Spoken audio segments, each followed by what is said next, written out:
monitor thing to make sure that Endless World is being recorded. So this is a game. It's different from Path of Exile. Play this game sometimes. I like it. Strategy game. Idle game. Mostly a resource management game, though. I'm doing this stream specifically for a friend who has been having trouble figuring out the crafting system in this game, and I'm going to do a time rewind, which sets me back to the beginning of the game and try to explain it. Acousti, if you are around, you should let me know, because I think I'm going to press start recording when I go to do the explanation. So, we'll see how that goes. It says I'm streaming Path of Exile. I'm not streaming Path of Exile. It's a lie. Oh, there we go. There we go.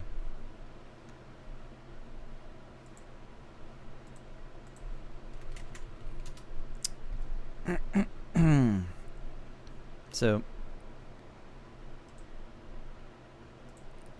basically, I'm sitting at the top of my challenge. What? Why did it do that? It reset my...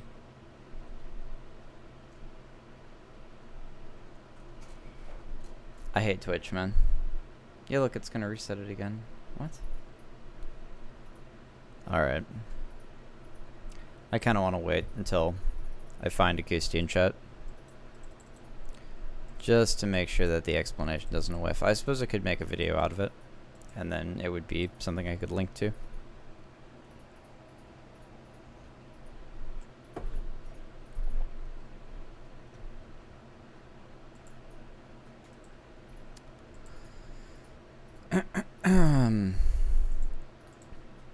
So, yeah. Generally speaking. Oh, okay, Acousti's here, so I'm gonna go ahead and start with stuff. About to do a time rewind. The general idea behind time rewinds is that you want to take as much as you can from your secret mine with you. My secret mine is at 2670. And this mine would produce 17.42 billion compared to the 15.24 billion an hour that I'm producing there. It's probably going to go for the next 24 hours, which means about 48 billion more if I just take this mine. So I'm just going to go ahead and is 48 billion worth it? Now the difference actually isn't that big, because I can just collect what coins I've got stored in this mine right now, which is 17 billion, and then it's going to produce... The difference would be very, very minor anyway. So I don't really need to take a new mine. I can just save the pick. So what I'm going to do is, at this point, I'm going to go ahead and rewind. This is kind of sad because, as you can see, I've got like the time energy is really, really close to here, so I'd have to use 2 time keys, but I happen to have just recalled my expeditions, so what I can do is I go ahead and set my expedition time down to 20, and I can just start re-rolling these for 6 diamonds per roll, and we can see how much more time I'm gonna need. 9 20, so probably like 2, maybe 3 more of those will get me the time energy required to reset. It's pretty close, right? Yeah, probably 2 or 3. And this is well worth it in my opinion, because the only other 2 options really are that you have to sit around and wait for your time energy to fill at the highest level that you've reached, which can be pretty slow because your mercs kind of kill enemies slowly at this floor. So this is 310. Yeah, I'll just do one more. And see, that was probably like 24, somewhere between like 24 and 36 diamonds, and that's just to save me the time so that I can go ahead and reset. So what I do at this point is I'm going to go ahead and rewind. I'm going to send back all of my mercenary sets because that's what I'm doing right now. I don't have these time storage units unlocked because they cost an arm and a leg to unlock, and I'd rather spend souvenir tokens on gold ore. I should probably check my my league stuff before I do anything else. So I actually only have 1,012 diamonds, which is kind of sad because it's going to mean that I'm a little hampered on the lucky cards that I am able to do. So instead of that, hold on, let me just check on the Gold Seekers activity.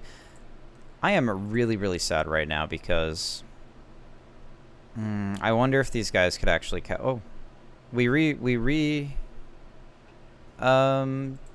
sorted our mining teams. That's awesome. What? How did we? Maybe Lingering Winters just put up a better team or something. Our mining team has crazy mining speed now, all of a sudden. I don't know what happened. I do not know what happened. Maybe it was Acousti doesn't have a mining team. Oh, there it is. No, you do. Why does it snapshotted your Lily at Blood Moon 1, I think. So maybe if you reassign your mining team, you could actually help our mining speeds out a little bit more, Acousti. But anyway, that's one league, and the others are inactive. I like to check those sometime around the rewind anyway.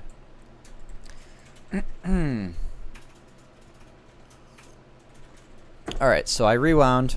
I'm not going to turn Boss Rush off. I'm not going to farm a bunch of gear on these individual levels. I think you get enough to do your unlocks, your crafting recipe unlocks, to unlock the blueprints from just what the game will naturally give you. As you can see, I'm stockpiling equipment. I have a whole bunch of level 1s.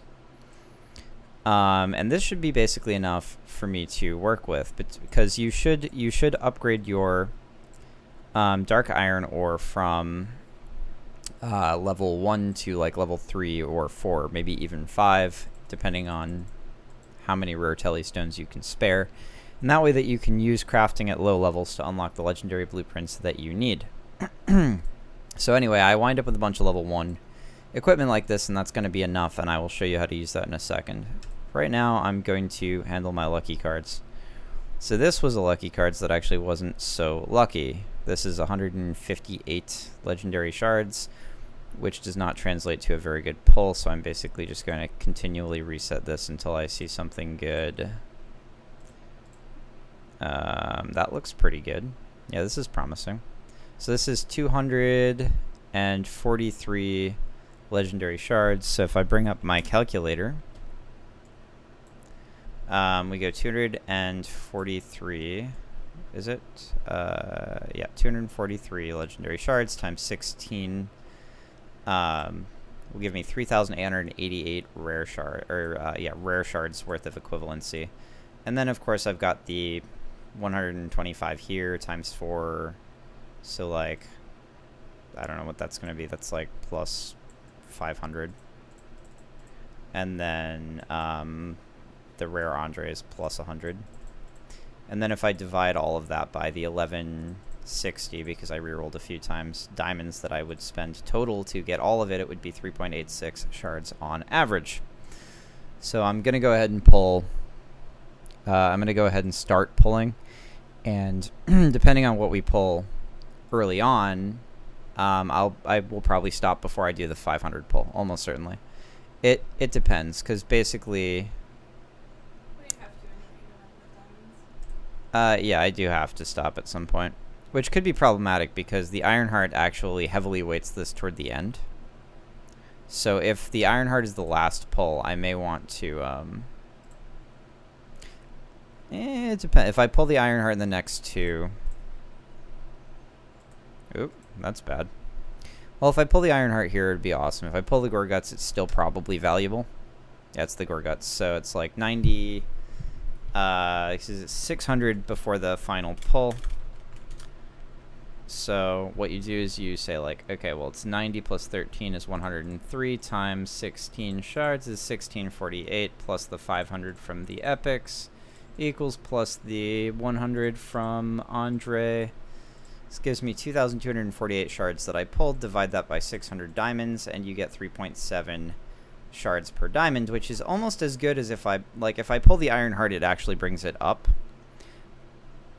Right, but the iron heart in isolation, which you also care about, right? Because I'm spending 500 diamonds for 140 legendary shards. So it's 140 legendary shards times 16 for the rare shards. Divided by 500 gives me how much? 4.48 shards per diamond. So I think if I had the 500 diamonds, I would go ahead and spring for this iron heart right now. I don't, as it turns out, I don't have the diamonds, but I still got a better average shard per diamond pull than if I had pulled Taverna, which is important for once you get into the later stages of the game and the breakpoints for like when recruitment actually starts to give you decent team strength buffs and help you with prog really starts to spread out. So how high can the shards go for like a lucky card pull? I've seen like almost 6,000. And depending on what you pull early on in the lucky cards, you can get like Elizabeth pulled the other day. She got like she stopped at like the third or fourth pull because she got the first and second rewards right away, and so her shard to diamond ratio at that point was like ridiculous. It was like per merc. I don't know. I think I've seen over 200. I think I've actually seen 3 and 500, but I don't think I've ever seen a legendary at 500. That's probably very, very rare. I bet you can, though. I bet it's in there somewhere in the table. I bet you could see, like, you could probably pull, like, 500 Drac shards. Like, it probably exists somewhere in the lucky card formula that it can give you something like that. I've seen 500 on rares. I've seen up to 240 on legendaries. I don't know how much higher.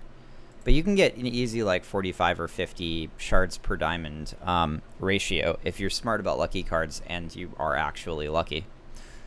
So it's worth it to pull lucky cards, very, very worth it. But the problem is that if you only pull lucky cards, your progress will be terrible in the early stages of the game.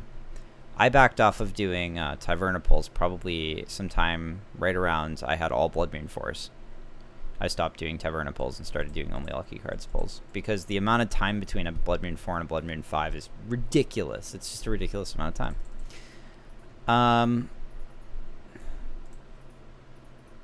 So anyway, I am gonna do some. I just dropped 3 times 10 Taverna. I don't think you should stop pulling Taverna until about Bloodmoon 4, if I'm being honest, because the Taverna, investing your diamonds into Taverna gets you evolutions very, very quickly up to about Bloodmoon 4. Like, I had full Bloodmoon 4 by the end of the second month, which is pretty quick from what I understand. So I don't think I would have held off on that just so that I could have had the axe 15 days sooner, because that's what people are saying to do.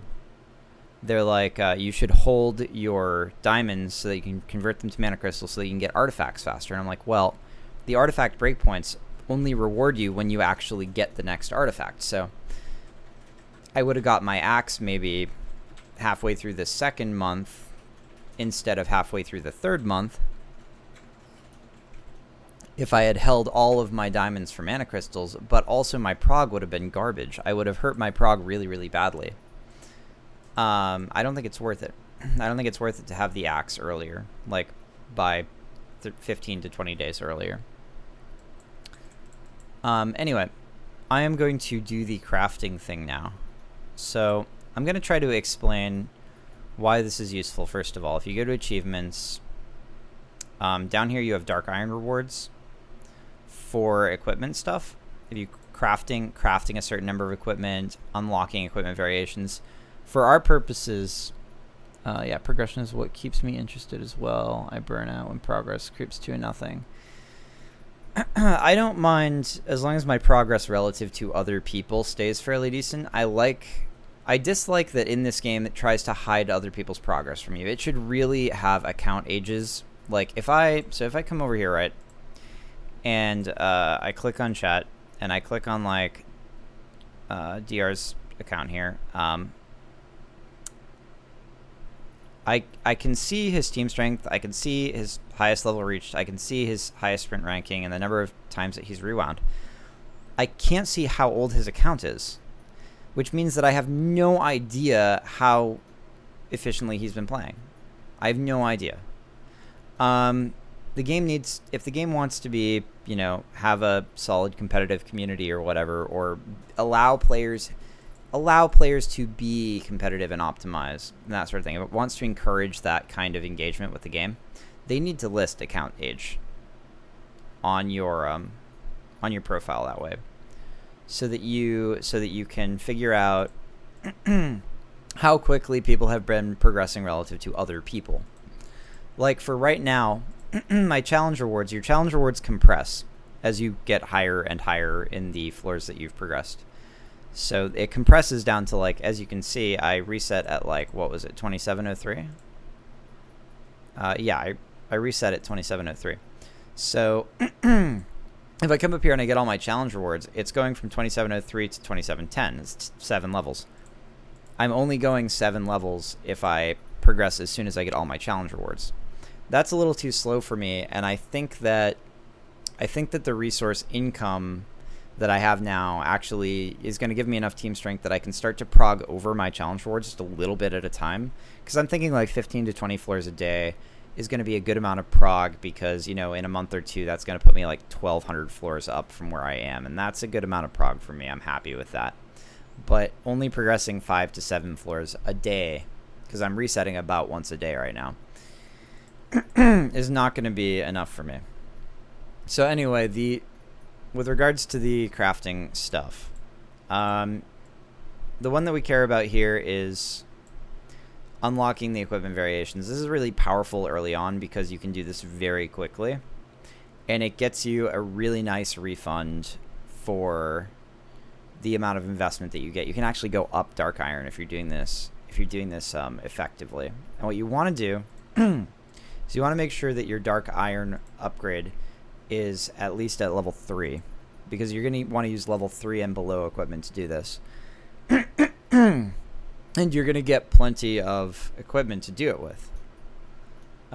You'll get, as you can see, I have all sorts of level 1 through 3 equipment of each type. So you've got the base types of equipment. Those are ring, key, helmet, cuirass, greaves, and necklace. And if I go into the crafting menu, right, I go to craft these, it brings up a whole list of unlocked blueprints. And I've unlocked all of my blueprints. So it'd probably be a better demonstration for me to do this on an account where I have nothing unlocked, so that I could actually show you guys that it works. You're effectively going to have to take my word for it as I explain it. But the idea here, right, is that when you get your level 1 equipment, if I go to unlock blueprints, like say that I go to my crafting menu here, say that I have only this Key of the Wise blueprint unlocked. I don't have any of these other green blueprints unlocked. The way that I can unlock them is to go to the customize panel here. I can throw my Key of the Wise into the customize panel. If I unlock the equipment appearance and I customize it, it will jump around and randomly unlock all of the other blueprints within the green rarity, the common rarity. So if I just spam this, I could basically turn my auto clicker on and spam the customize appearance at 10 dark iron cost and unlock all of the green blueprints.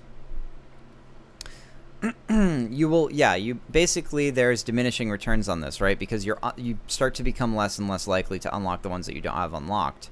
So what I like to do personally is that I will use that method to get like maybe 60 to 75% of these unlocked. And then what you do is you have to use the fusing menu, right? And so I've got 3 level 1s here. And what I would do is I would go, okay, well, I need a blue piece of equipment now. Let's say that I just started out what? Well, if you're also trying to unlock the greens, you can land on a green that you need the blue for. Well, yeah, but I'm not going to explain that yet. That's explaining things out of order. Because this is how you should do things initially. Like you want to unlock things this way up front. So if you are starting on a fresh account and you have nothing unlocked and the first thing that you get is this Key of the Wise, you want to unlock all the other blueprints by grabbing it, unlocking the appearance, and spamming the customize feature, which will unlock probably a good number of these. You want to probably do that customize option like, I don't know, 7 to 10 times, and then just see what you got unlocked. Now at that point, you want to get a piece of blue equipment so that you can do the same thing in the blue level of rarity for the key blueprints, right? So I go to the key, I get my Key of the Wise, and I need one of these, but I don't have one. So how do I get that? What I'm going to do is I'm going to go to the fusing options. I'm going to select my, oh look, I don't have 3 Key of the Wise. I don't have 3 of anything. What do I do? What you want to do is you want to go over to your crafting option, select one of your level 1 items, and change it into something that you need. In this case, I would change it to a Scholar's Bronze Key, right? If I craft this into a Scholar's Bronze Key, then I've got 3 level 1 Scholar's Bronze Key. See, I've got one right here, one right here, and one right here. And what that means is that I can now use the fusing option, which requires 3 items of the same level, and if they are the same blueprint, it will predictably and deterministically upgrade them into a higher rarity item of a level 2. So it'll give them 1 level up, and it will predictably and deterministically upgrade them into the next tier of rarity. So for this, right, if I go to the crafting menu, I'll be able to see what it's going to turn into. See, if I've got 3 of these, 3 Scholar's Bronze Keys, you can reliably predict that it's going 3 Scholar's Bronze Keys are going to upgrade into 3 into a level 2, 3 level 1 Scholar's Bronze Keys will upgrade into a level 2 Mayan Secret Key, because it is 4 rows down in the same column. So these Bronze Keys together will upgrade into a Mayan Key. If I have 3 Mayan Keys, they will upgrade into a Cat's Eye Key, because this is 4 rows down from the Mayan Secret Key. And you can see that this holds true going all the way down. 3 Cat's Eye Keys will upgrade into a Shadow Dagger, because that is 4 rows beneath it in the same column. If I had, for example, let's just pick a random one. If I had 3 Code of Chaos at the same level, I could fuse them into a Green Book of Space-Time, because it is 3 rows down, I guess. I was counting the initial rows, so it's like 1, 2, 3, 4 rows down, or 3 rows depending on how you want to count. But it's the corresponding item 3 or 4 rows below, depending on how you're counting it. I'd say 3 is probably the more sane way of counting that, so it'd be 3 rows down. So if I have 3 Heaven's Wings, we count 3 down, 1, 2, 3, it fuses into a Star Globe of Hope. So how do I go about unlocking all of the recipes in this case? Well, what I want to do is I want to fuse 3 of these into a Mayan Secret Key, which it will do, right? Mayan Secret Key, there it is. And then now that I have this item, I will repeat the process. This is a level 1 Mayan Secret Key. This is the one that they fused into right here.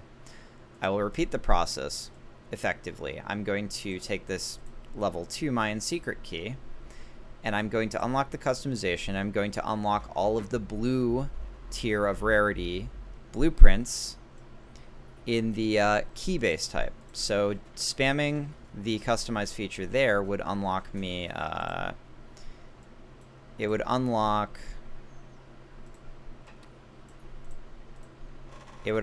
all of these recipes, or it would have a chance to unlock all these recipes. You'd spam it 7 or 8 times and unlock everything here, and then you want to do the same exact thing for the purple rarity. So you'd grab like 3. So at that point, right, once I've spammed that enough, I'm going to look at my items and go, all right, well, do I have 3 level 2s? I have 3 level 2s. I've got 1 right here, 1 right here, and 1 right here. Okay, so I've got these 3 level 2s. What do I need to do in order to get 1 epic rarity? And the answer is that you're going to end up doing the same exact thing that you did before, but you're going to transform these green items into the corresponding blue item that you want. So in this case, I'm going to craft this over into a blue rarity Mayan secret key from a green to a blue. You can do that. So this is another one. We select this, we turn it into a Mayan secret key. And as long as they are 3 of the same blueprint at the same level, you will be able to, predictably, these will fuse up into one of the item that is three below it in the crafting menu, 3 rows below it in the crafting menu. So we go to the Mayan key right here and we count down 1, 2, 3. So they're going to turn into a cat's eye key. And once I have that cat's eye key, I can repeat the same process in the purple and the epic rarity blueprints. So I go to the cat's eye key right there. It's going to be a level 3 cat's eye key. And this is why you want your dark iron upgrade to be level 3, so that your... Fuck, the epic's got to be level 3. Well, yeah, the epic will end up being level 3 because you will have fused up using 1 and 2. So you upgrade your dark iron ore to level 3 so that the level 3 crafting is discounted by 50%.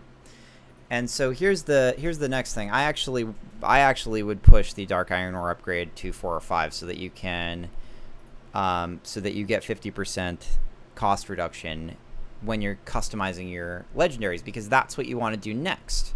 Now that I have an epic, right, I will spam the customize feature on it. I would just come down here and I'd put this in and I'd spam the customize feature. It's still only going to cost 10 dark iron per shot, and you spam it around and it will unlock all of the blueprints in the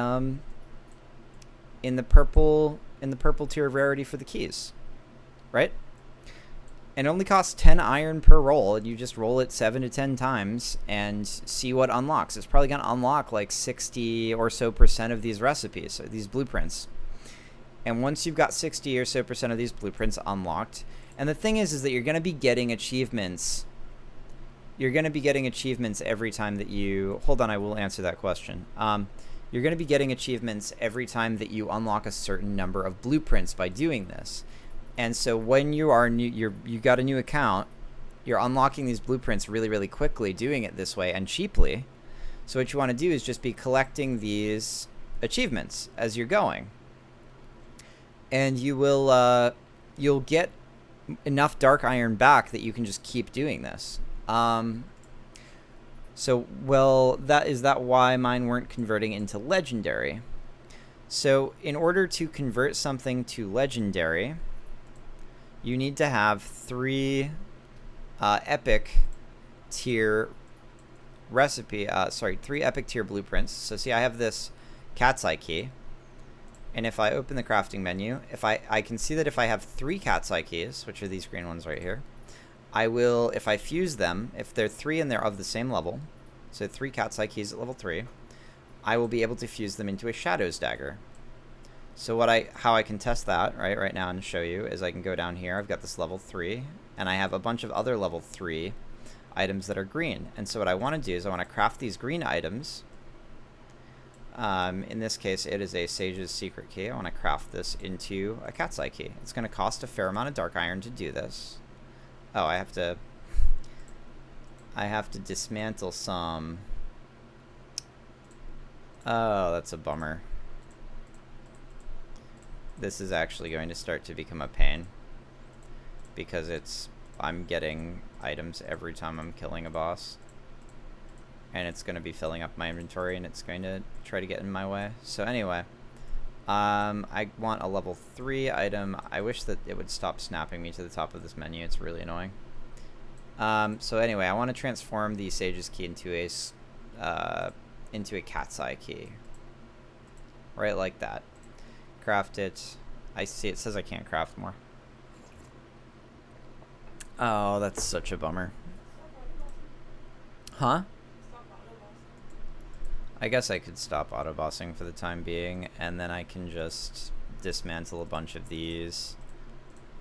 Dismantle a bunch of the higher level ones so that I can continue with this. So I'm going to answer your question, Akusti. Like, I'm basically going to show you why that would be happening to you. You're going to need 3 epics. to guarantee like a predictable, deterministic, legendary blueprint. And it's going to, the resulting legendary blueprint is going to be level 4, and so you want to have the level 4 Dark Iron upgrade in order to be able to get your 50% discount on that as you are customizing it.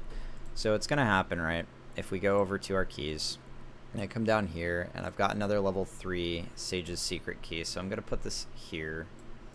I'm going to make 2 Cat's Eye keys this way, and this is going to cost a fair amount of Dark Iron.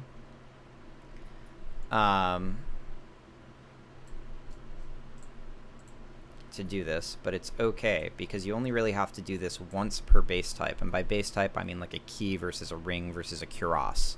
That's what I mean by base type.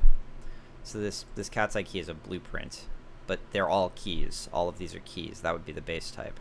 The Cat's Eye key is the particular blueprint. So now I've got 3 level 3 Cat's Eye key epic blueprints. And what I can do is I can go to my fuse menu and I can put all 3 of these in. All 3 of these Cat's Eye keys, and it will predictably get me a shadow. I think it was the Shadows something dagger. It will be a legendary level 4 piece of equipment. So if I just use that, as you can see, it was the item we were predicting, which is the Shadows dagger. And now at this point, I have a level 4 legendary. What are these? So it's common. I want to get the naming right. It's common, rare, epic, and legendary. Okay, so I have a level 4 legendary key blueprint, right? And so what I want to do, I don't think you can fuse items of a I was using level 1 epic times 3, and it was just making 1 epic level 2. That's probably because you were not using all 3 of the same blueprint. They need to be the same blueprint. So if you have 3 epics and they are all different blueprints, it's not supposed to work that way. So either it was user error or you ran into a bug. So you're saying level 1 epics, right? If I take this level 1 item right here and I turn this into 3 of the same epic, let's just go with the Code of the Void, and I fuse them, they will fuse up into the Blue Book of Space-Time. That is, to the best of my knowledge, how the game works, and I am willing to test it on your word that it might be broken or something. And I can turn any rarity item into a Code of the Void here at level 1. So if I take these 3 level 1 items and I turn them into 3 Code of the Void, they will reliably fuse up into Blue Book of Space-Time. So if I come down here, I select these, I add all. It says that they're going to give me a legendary item, 100% chance, and it's going to be a Blue Book of Space-Time. There's the Blue Book of Space-Time at level 2 in my inventory. So as far as I know, this is how this system works, and it's very possible that you might have accidentally done 2 of the ones that look very similar. Like these 2 look very similar. You know, there's a whole bunch at every tier that look very similar. Super, super easy to just overlook that. But you want to be careful when you do that, and you want to leapfrog in the way that I've shown. And then when you get to like a legendary item, and this is the whole point of doing this really, you can do this for free if you do it efficiently. Seeing the one of each, yep. That is, I think, the most common form of user error in this process, because it's really, really easy to get that conflicted.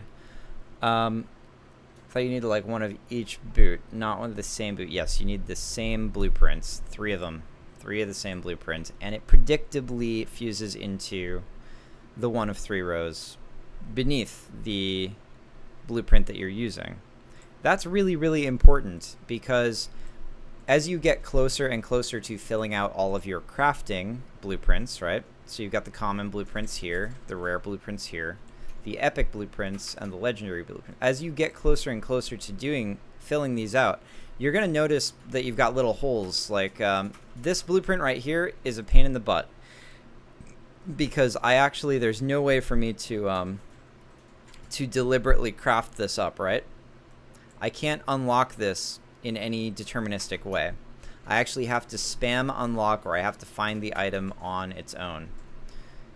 But if I were to have, if the Helmet of Autumn right here, if this blueprint were not yet unlocked, let's do this one. If the Helmet of the Prairie Guardian right here were not yet unlocked, what I could do is I could take 3 Sailor's Helmets, and I could fuse them, and it would deterministically produce the Helmet of the Prairie Guardian, which would then count as unlocking the blueprint. So you can target unlock quite a few blueprints as you go on using that method of deterministic upgrading. And in doing so, you can unlock the legendary sets that you want. Eventually, you're going to unlock all of them, but if you do so this way, you can do it much faster, which gives new accounts a huge advantage. So when you said 3, you mean 3 of the same again. I do mean 3 of the same. If I were to take 3 of the same Sailor's Helmet and fuse them, they would guaranteed fuse up into the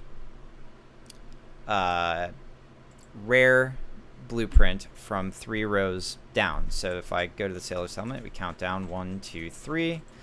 This is the Helmet of the Prairie Guardian. 3 Sailor's Helmets will of the same level will fuse into the Helmet of the Prairie Guardian.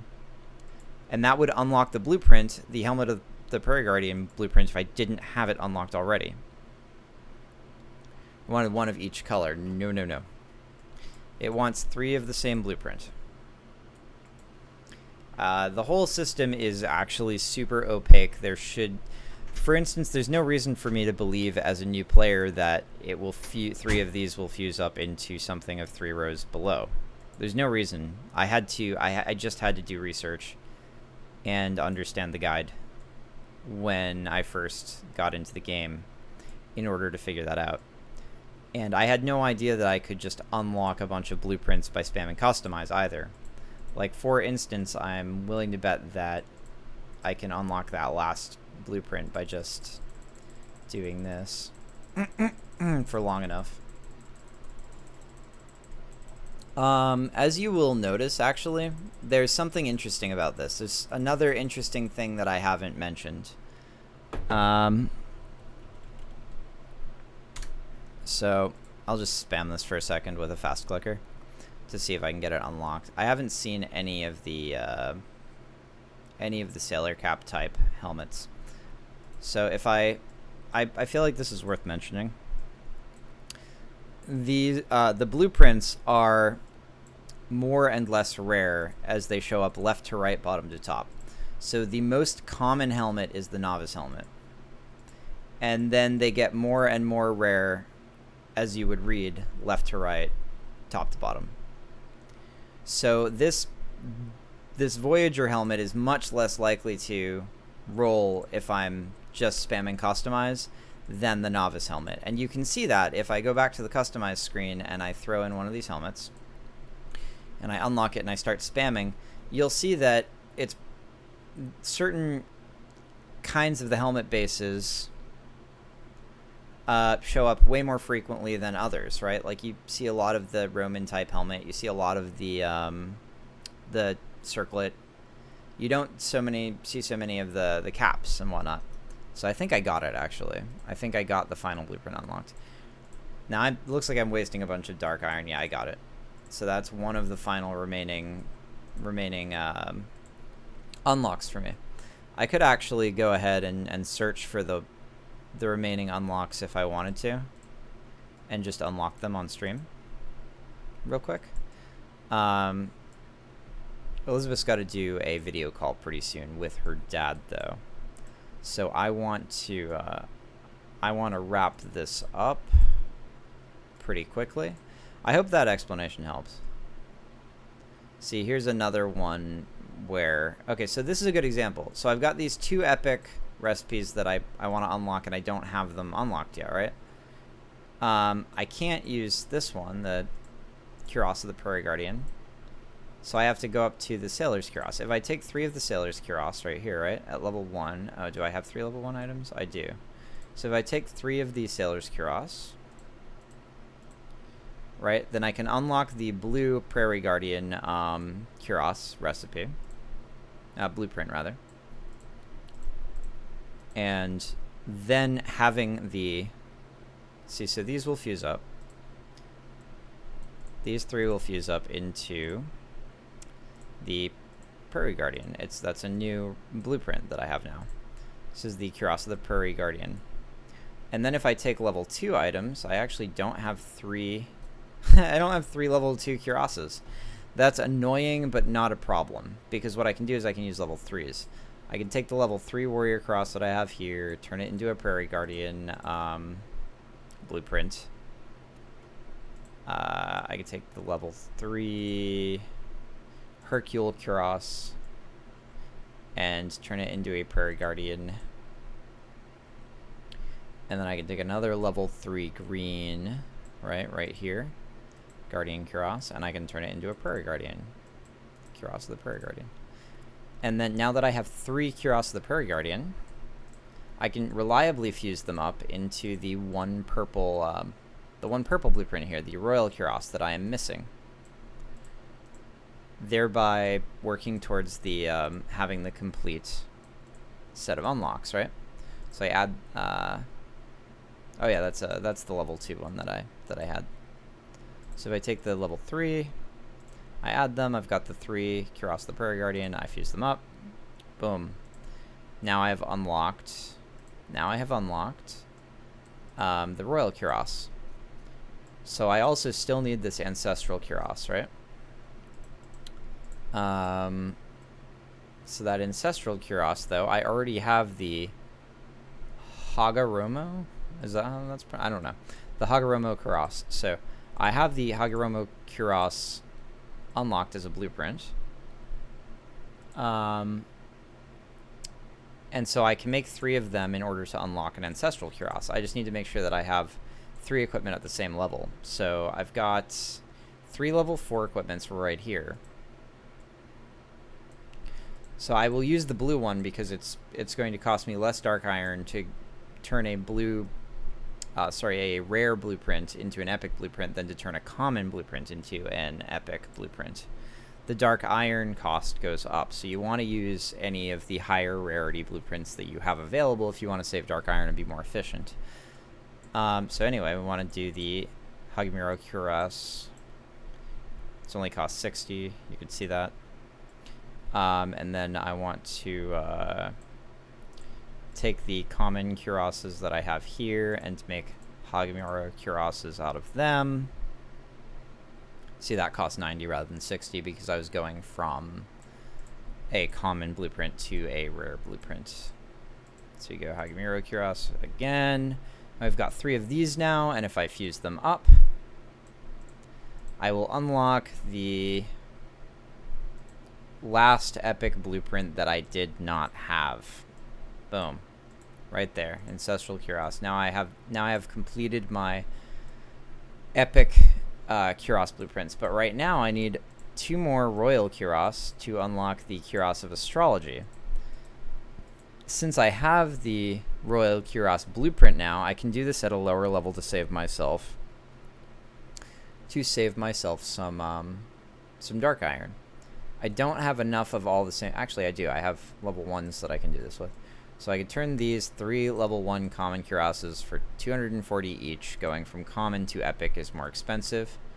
So I turn them into Royal Cuirasses, and I fuse those Royal Cuirass, and I will unlock the final legendary blueprint that I need to unlock for the Cuirass base type. So I unlock this, or I craft these all up, fuse them up, and that unlocks the final blueprint there, the Cuirass of Astrology. Now I look at this, I have these unlocked.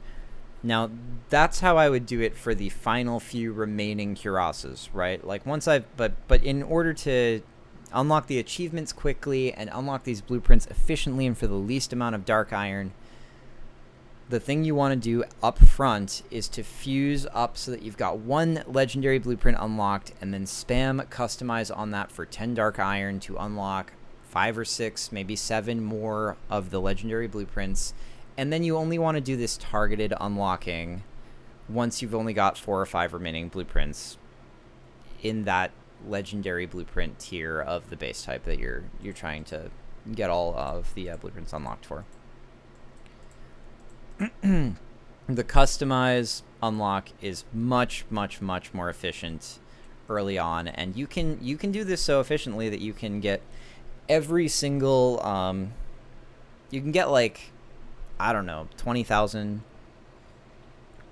30,000 dark iron worth of achievements just right away on like a fresh account, which is a huge advantage for a fresh account, to be able to have like the dark iron latitude to just craft some legendaries early on. That really helps to make sure that you don't get caught on any walls and spend any longer than you have to spend caught on certain bosses and that sort of thing.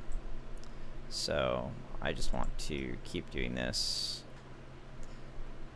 I'm just trying to get that final blueprint for my I may need to do that. I'm getting hammered right now, and I don't have rewind until tomorrow. Yeah, that's it's the loop a lot of people get caught in, is that they're just not doing they're not doing their rewind. They haven't found that sweet spot for themselves where they are getting a bit of prog and rewinding consistently. And I think that's the oh, I probably shouldn't auto boss still. I'm gonna surrender if it gives me the option fast enough, because I think that I should just, I don't want to flood my equipment with inventory. It's not gonna I clicked surrender, but I still experienced victory. I want to get all the blueprints unlocked real quick. Did you do your call? Okay. I'm sorry. I would have got off. I didn't know if you would have rather sat at your PC. Anyway, so I got the final blueprint unlocked for the Kuroses for the green. As you can see, I rolled over it while spamming customize. The final green blueprints are actually the hardest to unlock, and I wouldn't recommend unlocking them until you've got a lot of dark iron saved up, because you have no option but to spam it, and you can spend upwards of 1,000 dark iron spamming that just to get the very final blueprints unlocked. And you could also just wait for them to naturally unlock, because every time that you rewind, they have a chance of dropping as you're climbing floors. It's like when you drop a green piece of equipment, it has a chance of being one of those blueprints that you don't yet have. You can wait for them to unlock for free. The only reason that you would do this is to get the dark iron achievements faster on a fresh account, so that you could have a bunch more dark iron to work with, and also to get all of the legendary blueprints unlocked, so that you can put together legendary sets that make sense to prog bosses that are difficult earlier or easier than you would otherwise be able to do so. That's pretty much the point of doing it this way. So see, I still have 3 blueprints that I haven't unlocked on the boots. So this is a good example. I can just basically spam this. But yeah, I think the major difficulty that most people experience with progressing in Endless World is that there is a sweet spot between like your time energy income versus your team strength versus like how much you should prog per day, and you don't want to if you get out of that sweet spot, it can become very, very difficult very, very quickly,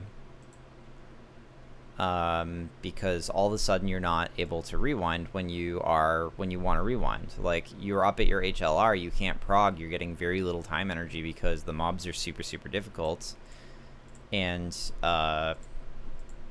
you don't have the time energy to rewind. And if you're out of time keys in a situation like that, it can be awful. Like, generally speaking, you always want to be climbing. Like, you want your game to be climbing as frequently as possible, like climbing back up to your HLR, because you're getting much more time energy if you're doing that. time energy per minute or whatever. And that's also why people run speed mercs like Genji, is because they kill mobs slightly faster. And so while you're climbing, killing mobs slightly faster is better. It means that you get back to your HLR sooner. It means that you are getting more time energy per minute. Getting back to your HLR sooner can actually be a negative thing if you have mismanaged your time energy. You don't want to get back to your HLR faster as a universal rule. It's not like if I could snap my fingers and immediately teleport to my HLR, it's not necessarily a good thing, because I can't necessarily rewind, and that's why I think sweet spots are really important. So what are you doing then, hitting the last challenge level and AFK killing the next level all night? No, see, what I've got set up is that my team doesn't actually arrive at the HLR until the time energy is full. I let them boss rush up through the first 1,400, 1,500 floors, because that's when boss rush fades for me. And then I don't time leap at all. I just let them kill mobs all the way up until they're almost at their HLR. At which point I use the free time leap. I get my equipment. And then with my equipment on, they carry me up to my HLR, and then I spend 1 or 2 time keys to fill the remaining time energy, because so what I'll do is I'll collect my expeditions at that point, because usually I've timed it so that my expeditions come in at that point. And then and then I will be doing what is it? So once I hit my HLR, I've only got, like, once I hit my HLR and I collect my expeditions, I really only have 2 or 3 hours worth of the time clock left to fill. And since you get 2 or 3 time keys per day on average, accounting for all the various rewards, credentials, ancient boss, all that stuff, you get 3 to 4 time keys per day. You get a time key from the flower shop. You can buy up to 2 out of the time panel. I wouldn't recommend buying the second one, but the first one's very cheap. Once I get to my HLR, collect my expeditions, I only have 2 or 3 hours left to fill my time clock. I fill them with time keys, and then I just reset. But if you only get right up to your challenge rewards, your progress is pretty slow. It's like 5 to 10 floors a day where I am currently at. I would like that to be closer to 15 to 30 floors per day. So I'm looking at pushing a little bit, but I'm going to play around with that because, like I said, there's a sweet spot. Because if you prog too far, you will outprog your team strength. And then as soon as you've outprogged your team strength, what happens is that you have to start investing resources in order to get back up to your HLR. The resources that you're going to invest are like gold. And how do you get gold? Well, you have to either wait around or run gold woods. And that is how people get caught doing gold woods forever, is that they progged further than they should have, and now after they rewind, they need gold to prog back up to their challenge rewards. And so what they do is they just run gold woods as a quick fix to get the gold that they need. Really what they should do is wait and get some lunar essence so that the next time that they rewind, if you're doing tight rewinds, you are sandbagging team strength, is what I've discovered. So like if I reset right at my challenge rewards every single time, and I'm upgrading gold ore, and I'm leveling my mercs and all that stuff, and I'm getting a higher level secret mine every time, and I'm using picks to take mines and that sort of thing, I'm I'm going to be sandbagging team strength every single time that I rewind. And so you don't need... That way that you avoid needing to go in Goldwoods forever, basically. Because if you start using Goldwoods to meet your challenge rewards, you're going to subsequently need Goldwoods every time in order to prog, and that means that you're converting common telestones at that point directly into gold, which is a terrible conversion in my opinion, because common telestones gatekeep the gold ore upgrade. Because if you let me just fuse these real quick. If you if you look at this hourglass, if you get the gold ore upgrade costs common telestones and it costs gold ore. 4.8k gold ore and 170 common stones for me right now. Common telestones are pretty uncommon, actually, contrary to the name. You only get them from rewinds and exclusive credentials. You get them sometimes from the monthly and weekly logins. But you're not going to have a massive surplus of common telestones. And if you start converting them into gold, gold doesn't do anything for you in subsequent runs. Gold literally only makes your current run stronger. It does absolutely nothing for you in subsequent runs. Nothing at all. So if you convert your common stones into gold, they're gone forever. They're effectively just gone. So the better way to spend your common telestones is to save them and invest them into gold ore upgrades that will reduce the cost of your gold and therefore make what gold you get from playing the game naturally more valuable as you go on. Not only that, but gold ore upgrades, because of the nature of percentage cost reductions, are exponentially more powerful every gold ore upgrade. Like, by the time that if I ever hit 98% on my gold ore upgrade, the 98 to 99% gold ore upgrade is going to make my gold 33% more valuable. And then the 98 to 99 will make it 50% more valuable, actually. And then the 99 to 100 would make it infinitely valuable, but I don't think they allow that. There's only 99 upgrades here. Makes your gold hundreds and thousands of times more powerful. So you effectively never want to do. Yep, you need common telestones for Rogue Hero. And Rogue Hero is very valuable because it can get you... Rogue Hero is one of the best ways. Like, Rogue Hero and Lucky Cards together are the best ways to get recruits, unless you are maxing out your souvenir tokens every single day. If you are maxing out your souvenir tokens every single day, you should buy the mercenary shards from the souvenir for the souvenir token from the souvenir shop. See, because if I go here and I open my endless clicks, I go to the souvenir shop, I can buy 4 mercenaries a day. That's 400 mercenary shards. So if we open the calculator, it's 400 mercenary shards a day times 30 days in a month is 12,000 shards, or 120 rare mercenaries per month. That's huge. A Blood Moon 1, to put that in perspective, a Blood Moon 1 is only 6,400 shards. So we go 12,000 divided by 6,400. It's going to be almost 2, right? It's 1.87. It's almost 2 Blood Moons per month if you just buy all of the rare mercenaries every single day from the souvenir shop. That is actually huge for your recruitment income per month if you're looking to try to get to Blood Moon 5 as fast as possible. The problem that I have with that is that the souvenir tokens are the most monitoring heavy feature of Endless World. They require you to sit at the PC and click on all of the endless clicks in order to maximize your souvenir tokens. And I've got an auto clicker set up to do that, but I like to use my PC during the day, and I don't feel like running a virtual machine to get the endless clicks from Endless World. So I don't buy the mercenaries anymore from the souvenir shop. That's really what it comes down to, because I would much rather... The best way to spend your souvenir tokens is on the gold ore.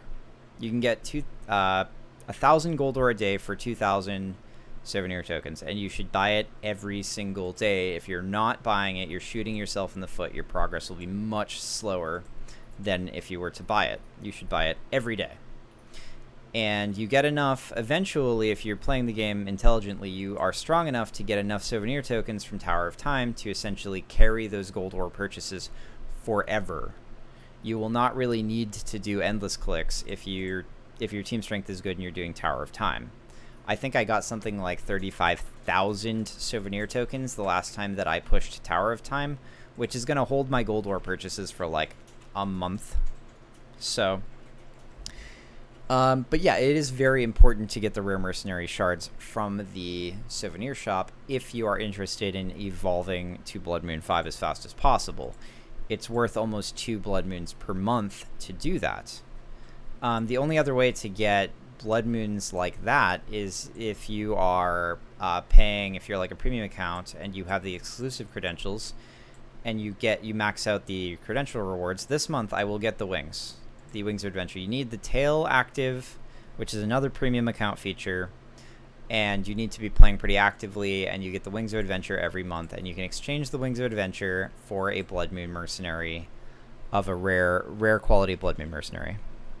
And this is actually very well worth it in my opinion, because this is effectively 6,400 shards. No big deal. You can also target purchase your skill books, which I think is one of the next most valuable things to do at the wings. You could also get gold ore, which I might do because it's 30 per 1,000 gold ore.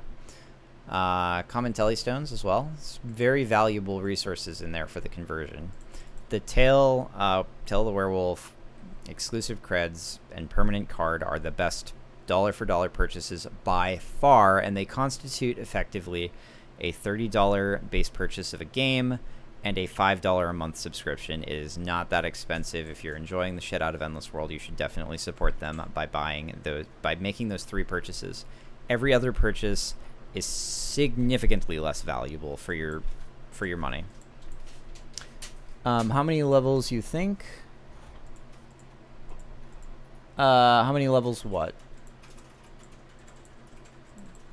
I didn't catch when exactly in my horrible monologue. When I said 35,000 coins. Oh, I think I pushed like 40 or 50 floors. The rewards increase tremendously as you go up. You can see this right now because your rewards probably look nothing like this. But I get 2.75k souls when I beat this guy. I get 10 diamonds. I get 1.1k souvenir tokens.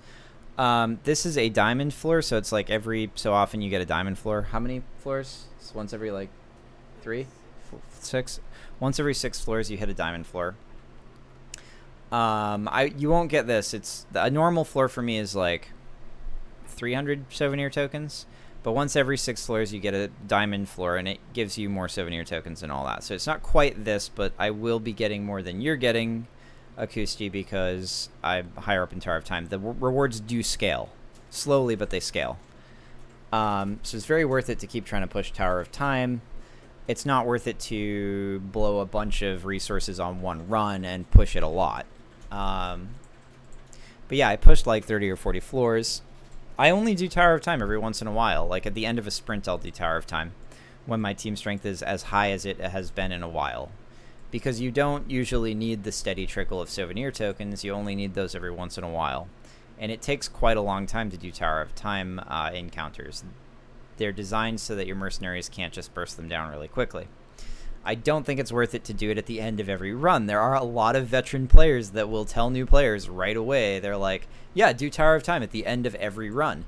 It's stupid. It takes a lot of time, and you get like maybe 1 or 2 floors worth of progress if you're lucky. Save them, batch them. It is well worth your time to batch them and do them 30 or 40 floors at a time, in my opinion. That is just for people who respect their own time, of course. If you don't respect your own time, you're probably playing the right game, number 1. And number 2, you should probably be doing all the souvenir clicks and monitoring the game as heavily as possible. There's a whole bunch of stuff you can do.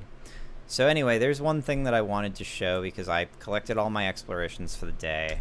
And I should have done this right away when I collected my explorations, but honestly, one thing you should do is reroll expeditions to get exploration bonus of 10% plus, and try to put really, really high levels on your mercenaries. I have 4 level 70 Blood Moon 1 mercenaries here, and that is going to get me over the 24-hour time expedition 18,000 time energy, which is a huge amount for me.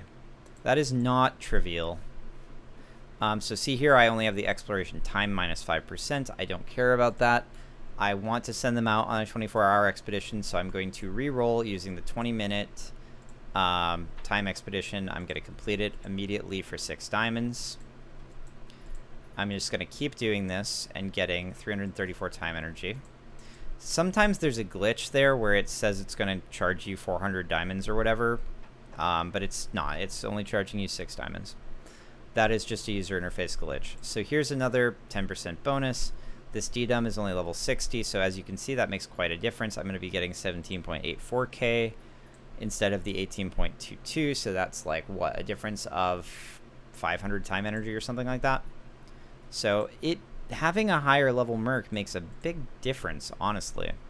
I could probably get a 10%. I could probably get another Blood Moon Mercenary at, like, can I just level D-Dum up? Is that possible? Yes, but I have to use Pandora Kanita. I have 2 mages on my team right now. No, I just have Moss. I do have a Dark, so I have Arbrecht, and so he's applicable as fodder to Arbrecht and Moss, so I'm just going to go ahead and evolve him real quick. Wind type, I could probably get something slightly less valuable than Kanita Luna for a wind type fodder though, so I'll just come down here and evolve Akara real quick. And then, so he's wind, and he's also, oh no, wind is not what I needed. Crap. Kanita's mage. Oh well, I'll just do a mage in that case then. I will evolve a mage to 5-star. So I'll evolve this mage. Using a crystal is pretty efficient. I will evolve a dark type. Just get Vinter going on here. Using a Wanda and a Charles, that's pretty good. So once I've got this, now I will evolve my D-Dum to a Blood Moon D-Dum. I'm going to use the one with 60 levels on it. That will refund me those 60 levels worth of souls. Now I have a Blood Moon 1 D-Dum, and I will intensify him up to max level for Blood Moon 1, which is 70. And then I will send him out on this time expedition. Curious what your total costs in time. It's like 180,000 or something. Give me a second, I will check it out. So this, I want to make sure to set this to 24. It would be better to reroll for 15% exploration bonus, but sometimes that costs like 50 to 150 diamonds per, like, the 15% exploration bonuses are very rare. So sometimes you have to reroll a lot of diamonds worth of rerolls to get the 15%ers. They are better though. It's just that I've found that I can fairly consistently reroll for 10% bonuses within, like, I don't know, 24 to 36 diamonds max. Sometimes I get it in like 6. Anyway, I'm gonna put these guys out. Another 18.22k time expedition. So when these come in tomorrow at this time, I will be getting 36,500 time energy, which, so my total time clock requirement is 161,000. So if we just pop the calculator again, if we do like 161,000 divided by 32,000, right? It's like 25% of my time energy just from expeditions. This is really, really, really important to, because that's 3 time keys worth of, it's 3 time keys worth of energy to do those expeditions, to invest in your expeditions. You really should invest in your expeditions. I know that a lot of people don't. They don't do it right away.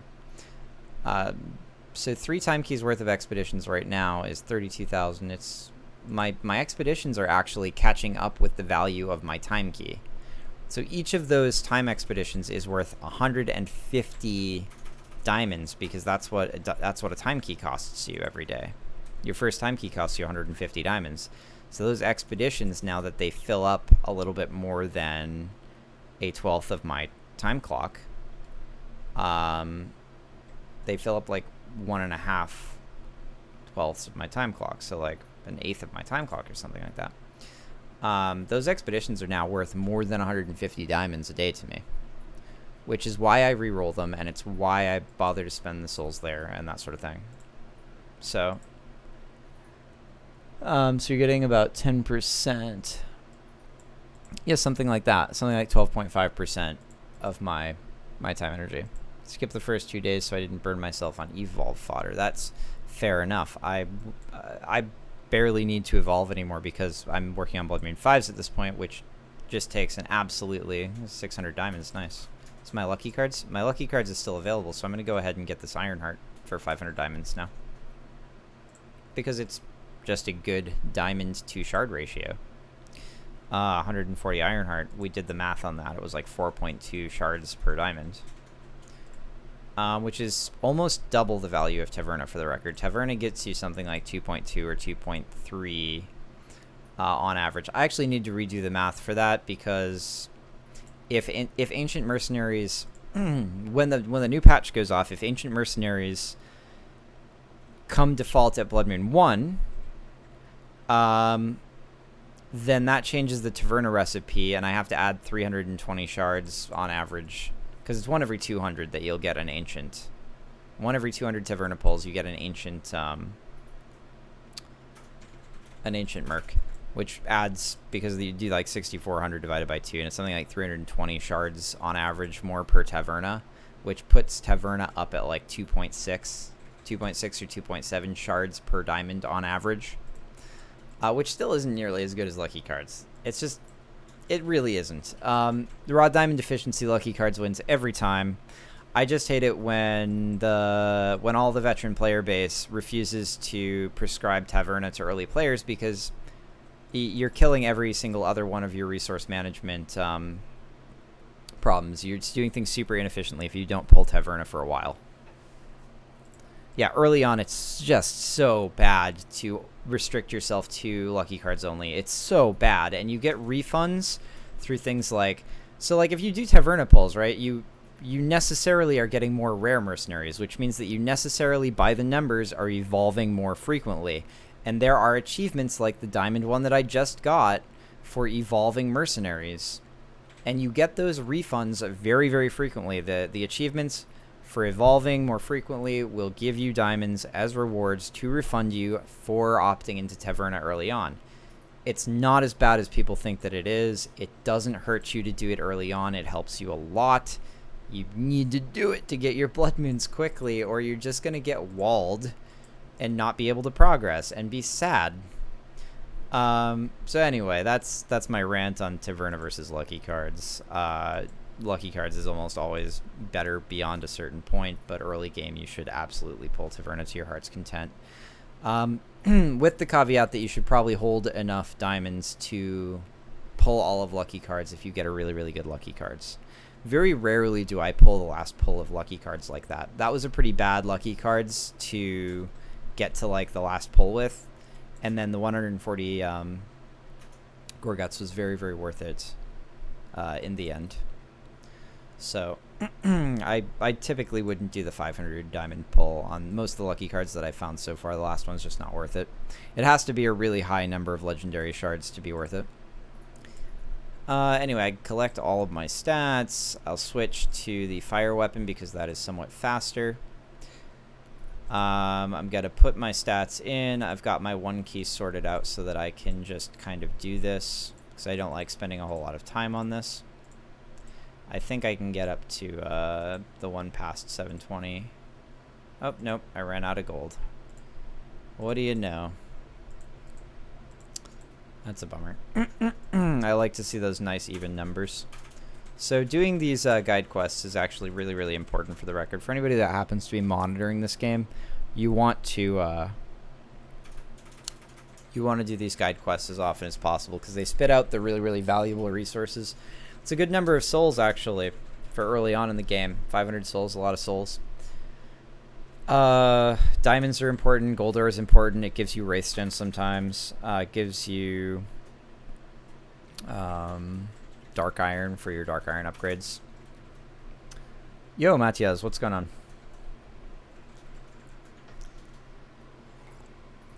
Welcome to the stream. This is Endless World. Endless World is an idle RPG, and most people play it very, very poorly. And some people yell at you if you ask questions about how to optimize your play, because they're elitists who think that they know the best way to have fun.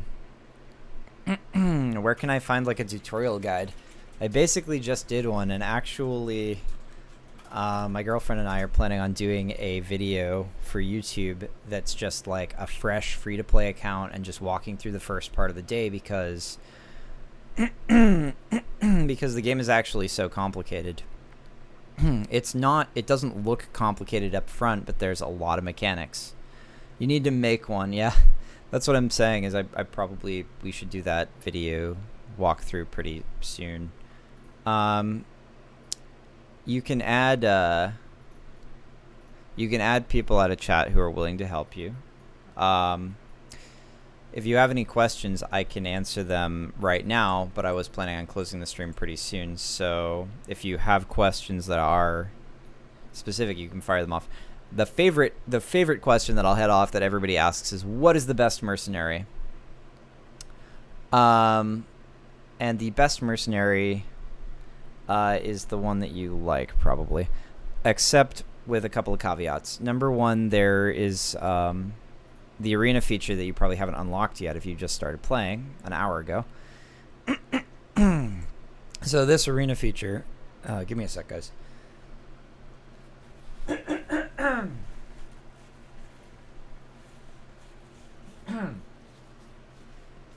The arena feature is kind of a PvP sort of a feature. It snapshots your team when you enter it. It's very valuable. You want to participate in it. It turns on every other week. It alternates with sprints. Those are two different mechanics that alternate, and you want to participate in both to get the rewards.